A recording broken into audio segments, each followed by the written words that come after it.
The time-traveling toy chest, the pirate adventure. In a quiet little bedroom, tucked away in the corner near the soft light of the window, stood an old wooden toy chest. It wasn't shiny or new. Its corners were slightly chipped, and the brass hinges on the lid squeaked when it opened. But for the group of toys who lived in the bedroom, it was the most fascinating thing in the world. "Do you think it's a treasure chest?" asked Baxter, the cuddly stuffed bear with a bright red bow. "No way," said Jenny, the beautiful princess who lived on a shore nearby. "It's just an old box, nothing special." But deep down, even Jenny couldn't help but wonder. The chest seemed different, almost as if it whispered secrets at night. One sunny morning, as the room filled with golden light, the toys decided to get a closer look. Freddy, the wind-up robot, was the bravest. He climbed up first and gave the chest a little tap with his metal hand. Suddenly, the chest began to hum. A soft golden dust started to swirl around it, creating sparkles like tiny dancing stars. "What's happening?" squealed Momo, the tiny plush monkey clutching Baxter's paw. Before they could say another word, whoosh! The chest opened, and the toys were sucked inside with a rush of wind. They held on to each other tightly, spinning and tumbling through a glowing tunnel of swirling lights. When the spinning stopped, the toys found themselves on the deck of a grand pirate ship. The salty sea air tickled their noses, and the sound of waves crashing against the ship filled their ears. Baxter looked around in awe. "Wow, we're really on a pirate ship!" Out of nowhere, a jolly voice boomed, "Ahoy there, little stowaways!" He turned to see a cheerful pirate captain with a bushy beard and a shiny gold hook for a hand. His hat, bigger than any they had ever seen, had a feather that swayed in the breeze. "I'm Captain Merryweather," he said with a grin. "And you've arrived at the perfect time. We're on a quest to find the greatest treasure of the seas." "A treasure hunt?" Jenny exclaimed. "It sounds amazing!" Captain Merryweather's face turned serious. "There's just one problem. I need a brave crew, and my sailors have gotten a little too lazy." The toys looked around and saw the crew snoozing in hammocks, juggling coconuts, or playing cards. They didn't seem interested in finding treasure at all. Freddy, always ready with a plan, stepped forward. "We'll help you, Captain." The other toys gasped. "We will?" asked Momo nervously. "Of course we will," said Freddy. "Adventure awaits." Captain Merryweather clapped his hands in excitement. "Excellent! Here's the treasure map. But beware, it's not an easy journey." He unrolled a tattered map showing the path to Glittering Coral Cove, where the treasure lay hidden. The group needed to solve 3 challenges to reach the treasure. Find the key to the treasure chest hidden in the singing caves. Cross the sea filled with slippery seaweed. Face the mysterious guardian at Glittering Coral Cove. "Piece of cake," said Freddy, nodding confidently, though the others didn't look so sure. "Time to set sail," the captain shouted. The ship creaked and groaned as it began to move, the sails catching the wind. Their first stop was the singing caves. They docked the ship and trudged up a sandy beach towards a cluster of rocky caves that sparkled in the sunlight.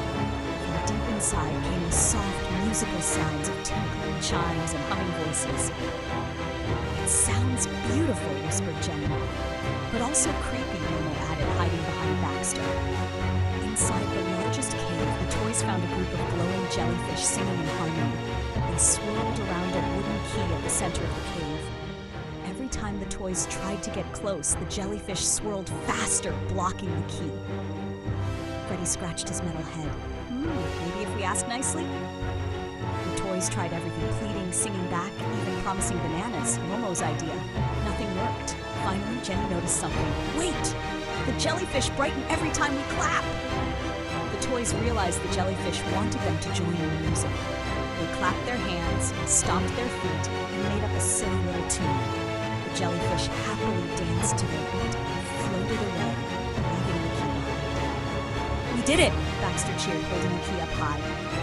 Back on the ship, they sailed toward the next challenge, crossing the slippery seaweed fields. The water was covered in thick green tangles, making it almost impossible to move forward. The ship rocked back and forth, stuck in the slimy mess. Captain Merryweather scratched his beard. "What are we going to do, crew?" The toys huddled together. Maybe we could use our strength to pull the seaweed away, Baxter suggested. They got to work, tying ropes around big chunks of seaweed and pulling with all their might. But as soon as they cleared some, more appeared. Frustrated, Freddie stopped pulling. Wait a minute, we need to go over the seaweed, not through it. Using Jenny's dress ribbons, Freddie tied all the extra supplies on the ship into a giant sail. When everyone pulled the ropes, whoosh! A strong gust of wind pushed the ship over the top of the seaweed fields like a skateboard on a ramp. Brilliant, said Captain Merriweather, steering the ship over the last slippery patch. The toys cheered as they sailed toward Glittering Coral Cove. When they arrived at Glittering Coral Cove, the toys hopped off the ship and felt their paws and feet sink into soft golden sand. At the far end of the cove stood a big treasure chest, glittering with jewels. Before they could reach it, a loud growl stopped them in their tracks. A giant green sea turtle, the size of a small hill, crawled out of the water. Its eyes sparkled like emeralds as it blocked their path. "Who dares disturb my treasure?" the turtle bellowed. The toys froze. The turtle didn't look mean, but it was certainly intimidating. Baxter, who wasn't usually the bravest, stepped forward, his red bow fluttering in the wind. "We don't want to take your treasure, sir. But maybe you could share it with the captain? He's been searching for a long time." The turtle tilted its head. "And why should I share what is mine?" "Because sharing makes everyone happy," replied Baxter. "Besides, if you share, you'll have lots of new friends who want to visit your beautiful cove." The turtle thought for a moment, then gave a slow, wise smile. "You make a good point, little bear, very well. I will share the treasure, but only if you show me that you truly deserve it." The turtle presented one final challenge, a series of riddles. With teamwork, the toys solved them all, laughing as they figured out the answers together. At last, the chest was opened, revealing shiny gold coins, sparkling gems, and long strings of pearls. But the greatest treasure of all was a glowing crystal that shined like the sun.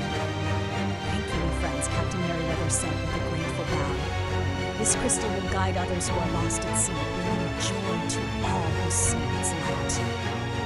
The turtle nodded, pleased. "Go with my blessing, friends." The toys waved goodbye as the ship set sail, guiding them back to the magical chest. Whoosh! In a flash of light, they were back in their cozy bedroom, safe and sound.